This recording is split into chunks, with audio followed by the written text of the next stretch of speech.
అందరికీ నమస్కారం అండి. ఈరోజు బ్రీడర్కి ఏం ఫీడ్ ఇచ్చుకోవాలో మాట్లాడుకుందాం అండి. ఇవి వచ్చేసి మధ్యాహ్నం నానబెట్టిన గంటలండి, సజ్జలు అంటారు కదండి, అయ్యండి పచ్చంగా సజ్జలండి. అంటే మన కోడి బాడీ ఎక్కువ ఉంటే కనుక రాగులు కూడా వేసుకోవచ్చు, అంటే సోళ్ళు కూడా వేసుకోవచ్చు అండి. అదే మనకి ఇంకా బాడీ రావాలనుకుంటే కోడికి సజ్జలు వేసుకోవాలండి. అలాగే ఒక అరగుడ్డ వేసుకోవచ్చండి పొద్దున పూట. అలాగే మార్నింగ్ టైం ఫీడింగ్ ఏమి అవసరం లేదండి, ఇంకా అది తిరుగుతూ ఉంటుంది కాబట్టి పిట్టలతో తింటూ ఉంటుంది, ఏమిటి పురుగు పుట్ర ఏరుకుంటాయండి. అలాగే పెసలు పెట్టుకోవాలండి అప్పుడప్పుడు, ఒక 3 రోజులకు ఒకసారి, 4 రోజులకు ఒకసారి పెసలు పెట్టుకోవచ్చు. అండ్ అలాగే గుడ్డు వేసుకోవచ్చు అండి, ఒక అరగుడ్డు వేసుకోండి. అంటే బ్రీడర్స్ హెవీగా ఉంటాయి కదండి, వాటికి ఒక అరగుడ్డు వేసుకోవాలండి. అండ్ అలాగే న్యూరోబిన్ పోర్ట్ అనే ట్యాబ్లెట్లు ఉంటాయండి, మీకు చూపిస్తాను ఒకసారి.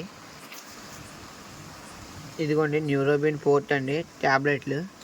ఇవి వచ్చేసి కాలపట్లకండి, కాలపట్లకి బలానికండి. ఇవి వచ్చేసి మనం బ్రీడింగ్లో ఉన్నప్పుడు అయితే 3 రోజులకి లేకపోతే వారానికి ఒకసారి అని ప్రతి పుంజుకి వేసుకోవచ్చండి. ఇది ఇబ్బంది ఏం కాదు. దీనివల్ల మంచిగా కానీ చెడ్డ ఏమి ఉండదండి. కాలుపట్లు కూడా తగ్గుతాయి దీనికి. అలాగే కాలుపట్లు బాగా ఉండేయండి, కాలుపట్లు కూడా తగ్గుతాయి.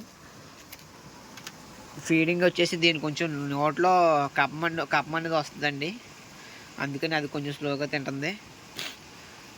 సో అలా మేపుకుంటే కనుక మనకి బాడీ తగ్గదు. అండ్ అలాగే పిల్లలు కూడా మంచి పిల్లలు దిగుతాయండి.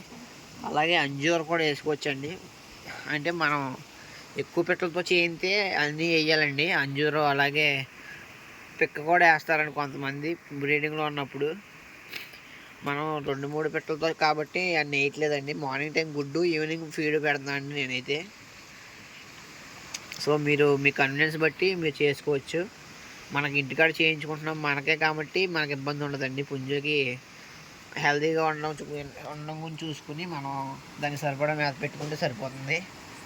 అండ్ అలాగే నేను చీకట్లో ఎందుకు మేత పెడుతున్నాను కొంచెం మందికి డౌట్లు రావచ్చు. మనకైతే ఈవినింగ్ టైం పిట్టలు ఉంటాయండి, పిట్టల వల్ల కొంచెం మేత సరిగ్గా తినవు, ఇది కూడా సరిగ్గా తిందండి పుంజు. సో అందుకనే పిట్టలను కప్పెట్టేశాక మనం ఫీడింగ్ అయితే నైట్ ఇస్తాను నేను. అలాగే పుంజు ఎలా ఉందో కామెంట్ చేయండి, మీకు ఒరిజినల్ పుంజు ఫోటో థంబ్నెయిల్ మీద పెడతాను. సో ఇదండి వాటి వీడియో. మన ఛానల్ కొత్తగా ఏమైనా వస్తే సబ్స్క్రైబ్ చేసుకోండి. 2026లో మనం గ్రో అవ్వాలండి. మీ అందరి సపోర్ట్ ఉంటుందని ఆశిస్తున్నాను. Thank you for watching.